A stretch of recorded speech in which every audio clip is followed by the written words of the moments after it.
Tesla FSD vlog version 12.3 FSD. I wanted to talk today about the anniversary of owning a Tesla for me.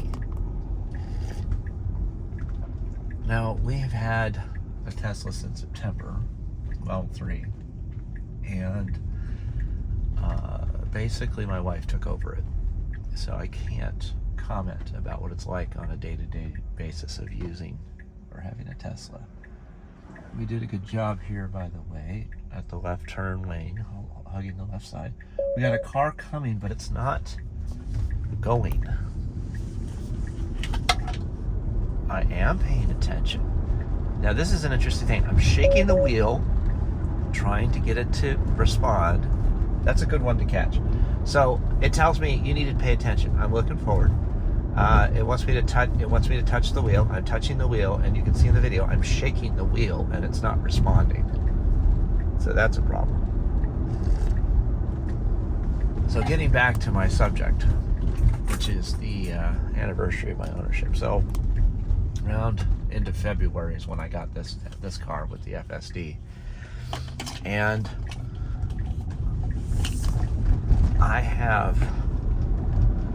I came from a Lincoln with hybrid, with the traffic aware cruise control,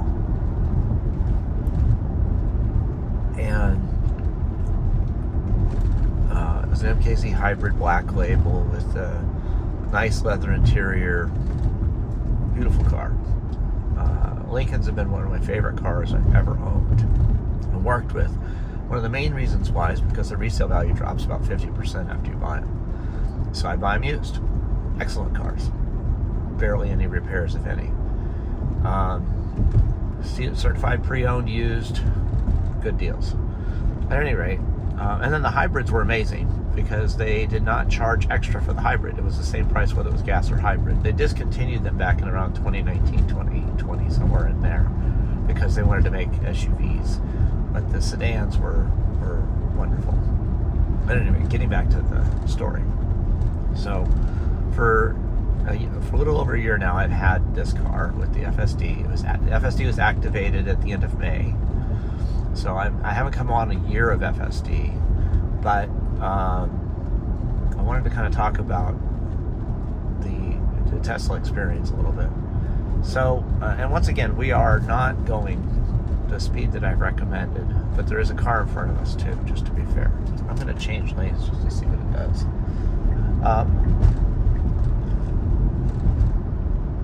So I guess that I would say that the first comment that my friends made was, we see you a lot more often. You drive further a lot more often. And I'm like, well, yeah, because it costs me a couple of bucks now as opposed to $10 or $20 to drive anywhere. It's interesting. It did not slow down gently this time. It's kind of an abrupt stop for this light. So because of the low cost, because of the being able to charge at home at a EV time of use that's cheap, it's about 12.5 cents a kilowatt hour. If I supercharge it, I'd be at like 40 cents a kilowatt hour. And there's some superchargers that are cheaper. But even all of that is still cheaper than driving my hybrid. Not to mention the fact that mechanically, I'm one of these individuals that thinks about the mechanics of the vehicle, what the wear and tear is on the car, the brakes, the injectors getting dirty, etc. The maintenance of the vehicle. Well, this electric vehicle has basically no maintenance. In 1 year, I have bought cabin filters because it was a 2-year-old used car when I got it, and windshield wipers. So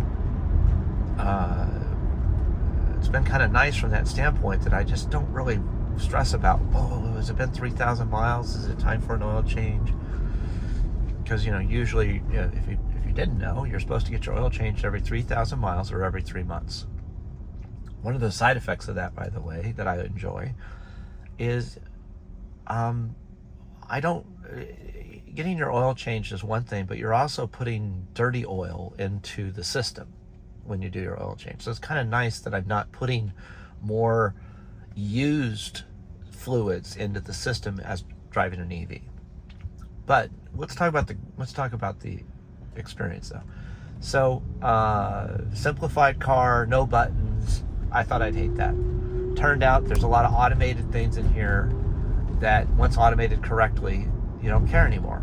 One of my favorite things is every morning I have it scheduled that at a certain time the car is warmed up and ready to go. So when I get in the car, there's actually this little puff of warm air on the cold days that hits me in the face.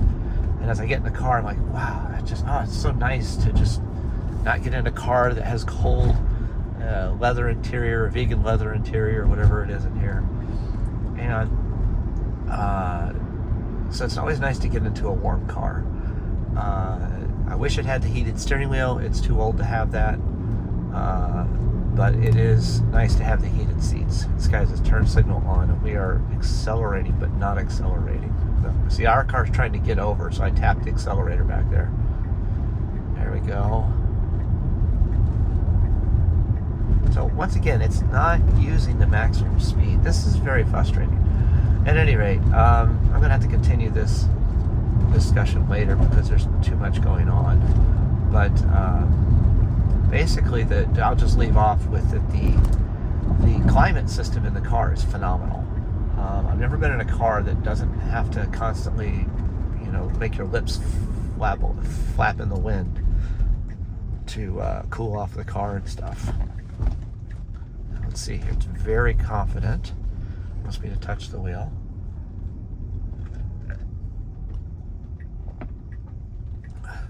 Pretty smooth. We're gonna see what it does today. Oh, there's a person. It's waiting. It's waiting patiently, correctly. It's not too shaky.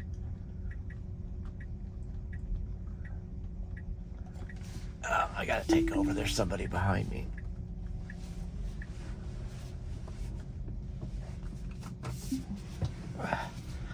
Could not let it fight with the parking lot today. It was taking too long to get into a parking spot. By the way, that is a beautiful Mustang in front of me. It's a shame that they're not electric yet.